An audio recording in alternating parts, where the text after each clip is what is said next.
All right, guys. I failed, and you can tell I'm not in my normal environment. I'm in the bedroom because my wife is in our office. But I had a failure this week, and I'm going to tell you about it in a second. My name is Doug. I am the author here of my $1 million goal, and this is a goal that I'm working on. I have 1,404 days left to reach my goal of making a business that's doing $1 million in revenue. And this is day 17, I think, of my live blog.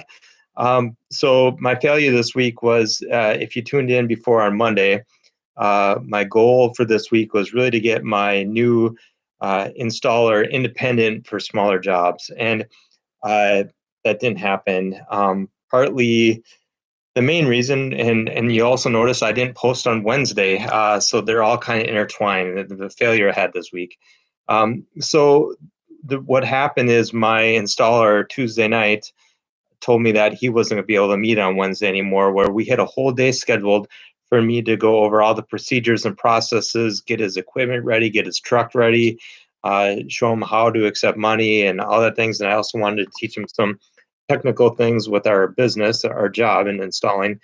And all of a sudden he didn't. And it really brought me down. I mean, not to the point that I was crying and didn't get up, but I just felt like I failed. And so Wednesday came around, Wednesday morning. I really didn't feel like posting. I didn't feel my normal self. But after a while, I did overcome that failure of just that feeling and letting me fall into being dependent on someone else to make my success. That's kind of what I started to realize, like, okay, so he can't meet, I can still do stuff. And so after a while, after a couple Zoom meetings and stuff, I went to the shop where I was going to meet with him, and I did as much as I could on my own. I got all the stuff ready, everything organized. I documented it all. I just figured out the next things I needed to talk to him about. There's one piece still, even though it's Friday, that I haven't finished, and I don't think I'm going to end up finishing it today either. But anyways, and that's just kind of a little bit of information about how he can quote jobs when he's at them. But he can always do that over the phone with me too, so he still can be independent because he has some jobs on his own next week.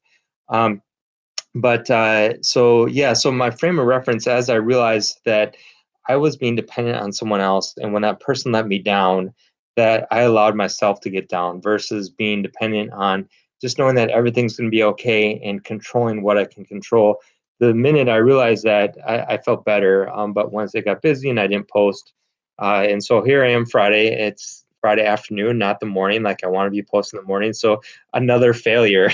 It's funny how I can smile when there's failures, but the reality is, by simply pushing myself towards all these little tiny goals and really trying to hold myself accountable by sharing it with you, uh, I'm still getting further along than if I wouldn't have been doing any of this. So I thank you for listening and watching, and I hope that you're pushing yourself to accomplish goals too, and that you realize that there's more than just working for yourself. There's a mission, and I'm really excited. I have some ideas. I'm going to start laying out some thoughts in longer videos where you can kind of get more of a backstory of where I'm coming from. So hopefully it'll be good for you, and also steps to start taking if you want to start following this journey along with me. I hope you do. I'm looking forward to connecting with you in the future. But thanks so much for watching, and have a blessed weekend.